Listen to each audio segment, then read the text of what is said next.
A Arca da Aliança. Vamos combinar, poucos objetos na história mexem tanto com a nossa imaginação, né?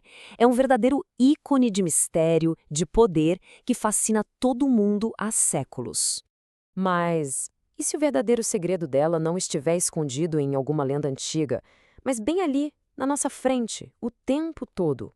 Pois é, bora mergulhar nisso e descobrir o que a construção da arca realmente nos revela. A resposta, olha só, está nos detalhes.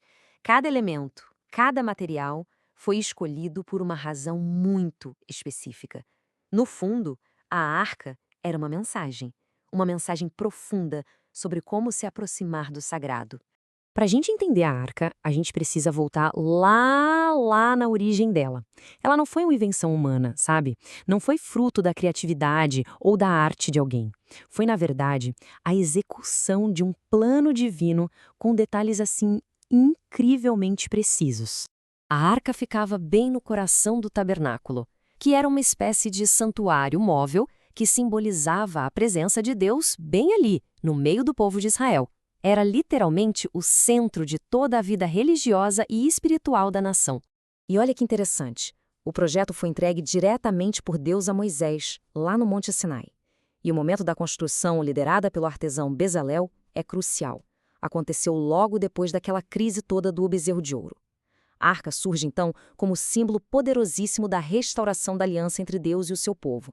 E essa citação aqui, olha, ela resume tudo de forma brilhante. Cada detalhe importava, e muito. Não era sobre o que os israelitas achavam bonito ou prático, de jeito nenhum. Era um ato de obediência e reverência, seguindo a santidade de Deus e não as preferências humanas. Ok, agora vamos dar um zoom na arca em si. A escolha dos materiais não foi nem um pouco aleatória. Cada um deles carrega um simbolismo profundo que nos ensina algo fundamental. E é aqui que a coisa fica fascinante, a combinação dos materiais.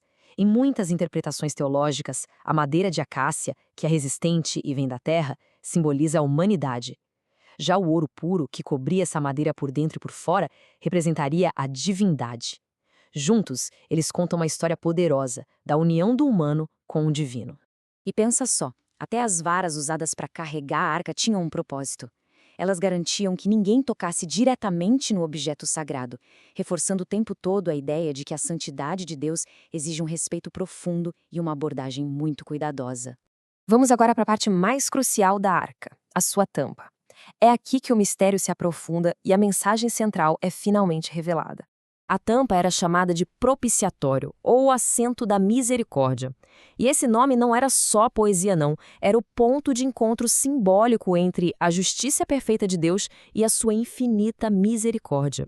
Uma vez por ano, no ritual mais solene de todos, o sumo sacerdote entrava no lugar mais sagrado de todos e aspergia o sangue de um sacrifício sobre o propiciatório.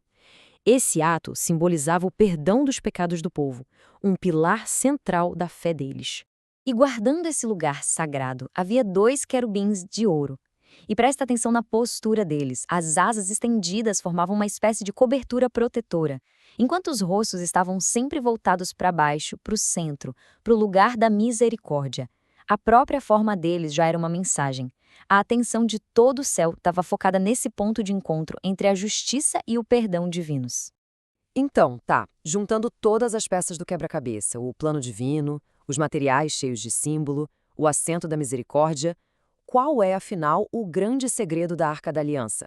Ao contrário do que a cultura pop adora sugerir, o segredo não era uma arma mística ou uma fonte de poder sem limites. Essa visão perde completamente o ponto principal. O verdadeiro segredo da arca não era uma coisa, um objeto, mas sim um princípio. Era uma lição viva, esculpida em madeira e ouro, sobre a natureza da verdadeira adoração. E aqui está o ponto central de tudo. A Arca da Aliança ensina que a adoração genuína não nasce da nossa criatividade ou das nossas preferências. Ela é uma resposta.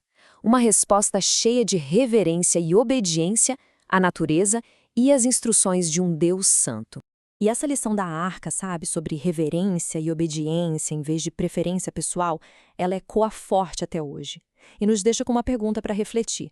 Se a adoração não é sobre o que a gente quer, mas sobre quem Deus é, Como que nós, hoje em dia, nos aproximamos daquilo que consideramos sagrado?